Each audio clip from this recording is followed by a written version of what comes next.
Today, I give my review of the Nikon Prime budget-friendly special edition lenses in the 40mm f2 and the 28mm f2.8 currently attached to my Nikon ZF. Is this the perfect street photography combo? Let's find out.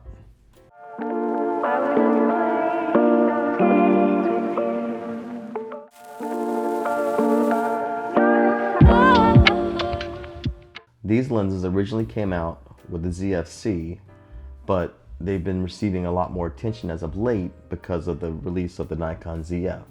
Paired with the Nikon ZF, it's a gorgeous combination, as you can see. It reminds me a lot of the Nikon FM2, which I used to shoot with back in the day. Weight-wise, it's really a nice setup with these lenses. You put a longer lens like the 24-120 that I'm filming with on the Z8 today, and you're not going to have this same feel. You'll feel a lot more weight on your wrist due to the size of this camera compared to the Z8, which has a more robust ergonomic grip. So these two lenses pair very well with this ZF, and that's why I've been testing them thoroughly. Because when I go to Italy in a couple months, I'm hoping this is all I'm going to bring with me. And in my street photography in San Francisco video, this is all that I brought with me. So take a look at that video. I'll link it in the description, and I'll try to put it up here in one of those boxes so you can take a look at it and see how the two lenses really worked for a travel trip. But is it all hype or aesthetics, or do these lenses perform up to how well they look? Right off the bat, you can't help but be charmed by the aesthetics and the retro styling. I am a sucker for some retro nostalgic type styling. I came from the Fuji XT lineup before switching over to Nikon, and when the ZF came out, I jumped all over it because I love the retro design. And these two lenses pair very well with it because they maintain that same retro design. As you can see on the front, it has that retro Nikon typeface along with this nice silver ring and this stubble throughout the body. Now it is a plastic body compared to some of the S-Class that I have. It has more of a robust body and better weather sealing. As someone who used to shoot on the FM2, as I alluded to earlier, this combination just speaks to me. So I've had the 40mm f2 for some time. I actually got it back when I had the Z5, back when I first got into Nikon, but it wasn't the special edition, it was the regular, I kind of say ugly, plasticky design. And I shot a lot of street photography with it a couple years ago, and it worked great, so I knew what I was getting myself into when I got the 40mm. I had never shot the 28mm focal length really a lot at all. As a matter of fact, I had the Leica Q2 and I didn't like the 28mm focal length, so because of that I actually got rid of it because it was a fixed lens system, and this obviously is not. But now that I've been blogging and shooting more video and doing more of that style of video with this camera, and I've gone to some of these cities that have tighter streets, I've come to realize there's a very good use case for the 28mm. The 50mm focal length has been a main staple in my kit since I've been shooting. As an introvert, I feel like the 50mm focal length gives me a little bit of anonymity from my subject. So when the 40mm came out, I jumped on it because it was small, compact, still gave me that isolation from my subject that I got with the 50mm. And as I got better with this focal length, I started to just come out of my shell a little more. And when I got the 28mm, I think you guys are helping me too, because I feel like more empowered for some reason when I'm on the streets, whereas before I didn't. But as an introvert, I want to avoid those confrontations. I want to avoid all that nonsense. But yeah, I kind of don't care as much as I used to. So thanks. Let's get into it. Let's talk about image quality and performance. So the 40mm f2 delivers sharp images, pretty sharp images. It's not S-Class quality sharp, but you're talking very usable for street, very usable for anything social media, very usable for anything that's not a magazine or a billboard for that matter. And hell, it might be good for those too. I've used it in a wedding before and it worked great. The two spherical elements minimize distortion and chromatic abbreviations, ensuring edge-to-edge quality. Speaking of f2, at 40mm, that in full frame sensor, that creates really good bokeh at f2 with this 40mm. And that's pretty awesome in a compact lens like this. You don't normally see that good bokeh until you get to a 1.8 or a faster prime. But at 40 millimeters, you're going to get that. At 28 millimeters, you're going to have to be a little closer to your subject to get the bokeh at f2.8. But at f2, this 40 millimeter delivers very good bokeh. So this is a low-key, very good portrait lens on a budget. So before I had the ZF, I had a Z30 that I was filming with, and it used the kit lens quite a bit, which was a 16-50, I believe. Once I returned that, as it didn't really fit my needs for a do-it-all camera like this does, I needed a wider prime that I could carry that was easier to handhold with the ZF. I picked up this 28 millimeter because it fit all the needs, and it fit the aesthetic of the camera as well. This combo is just a great travel kit and a great street kit. And I needed to vlog too, so I needed a wider focal length, and that's when I picked up the 28 millimeter. And as you can see, it's on this camera right now. It's really not left the camera since I got it. This has become a niche lens that I only pull out when I really need that extra reach.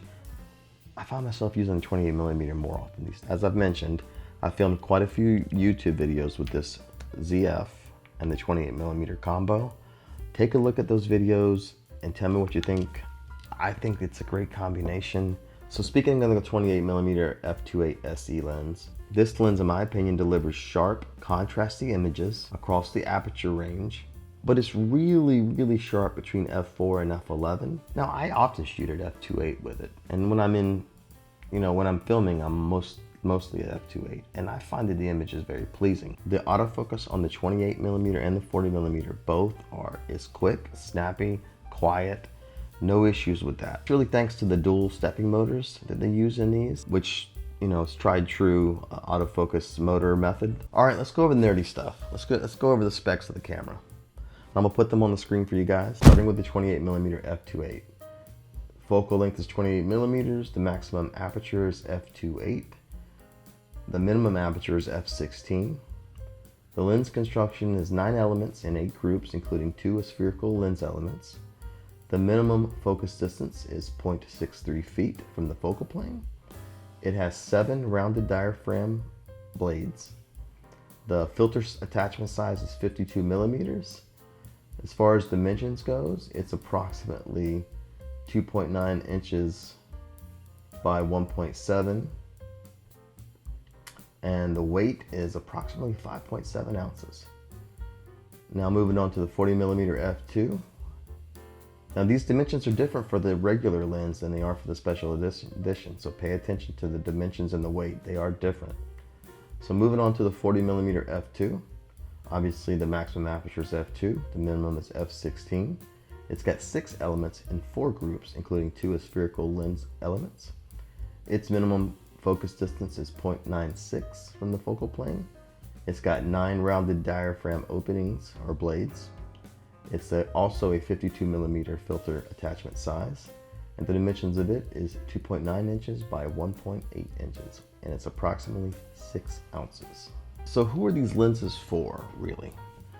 I mean, they're not for your portraiture person or someone who's going out to shoot landscape photography, if you ask me. These lenses are designed for creators, they're designed for vloggers, for YouTubers, and they're designed for street photographers, most importantly. And in my use case, I use them for all of those, but most importantly, I use it for street photography. If I'm going out to shoot landscapes, I'm probably going to bring the 50 millimeter or the 24-120 and the Z8, not this combination. But this combination fits my use case tremendously. And obviously, if you're on a budget, these lenses will definitely work for anything you need. So we're going to move on to the pros and cons of these two prime SE lenses. Let's get started. So the pros, and this applies to both lenses. The pros, they're sharp optics. It's beautiful bokeh for the focal length. It's lightweight. They're lightweight. They're compact. They have a very stylish retro design.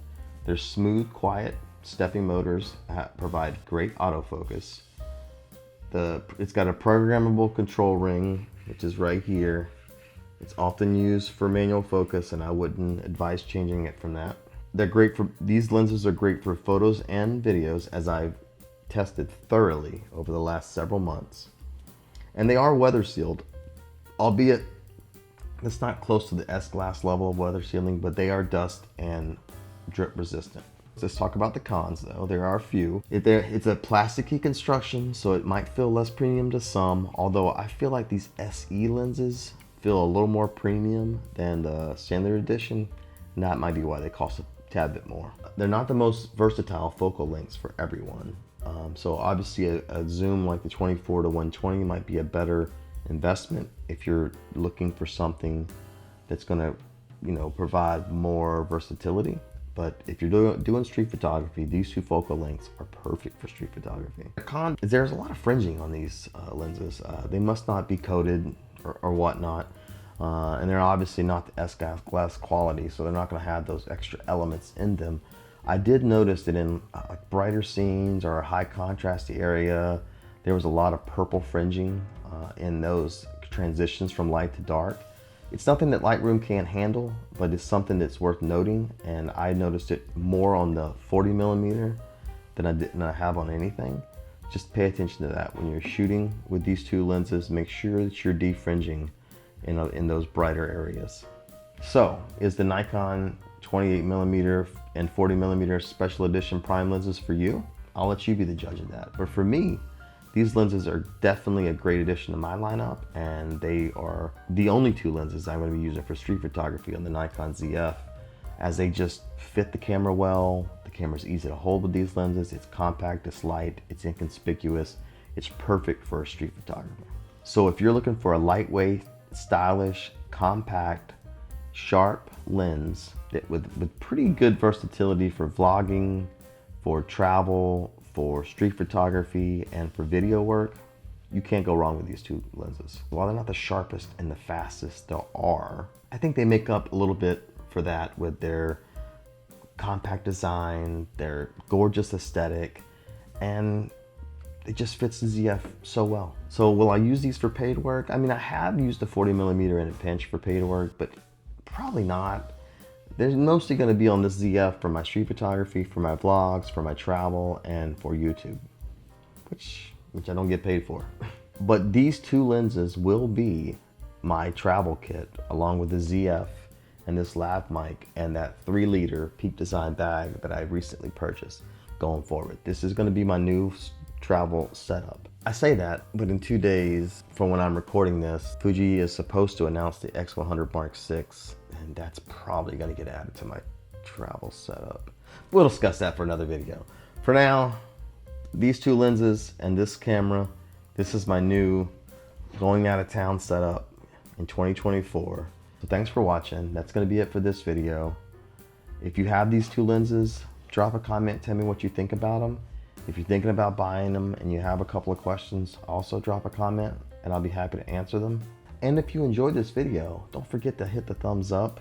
I guess it really helps. I don't know, I'm just trying to grow this channel, and you guys are providing a lot of motivation to keep making these videos.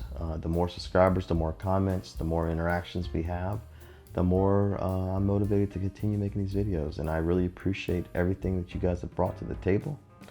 Thank you for watching. And until next week, I'm out of here. Peace.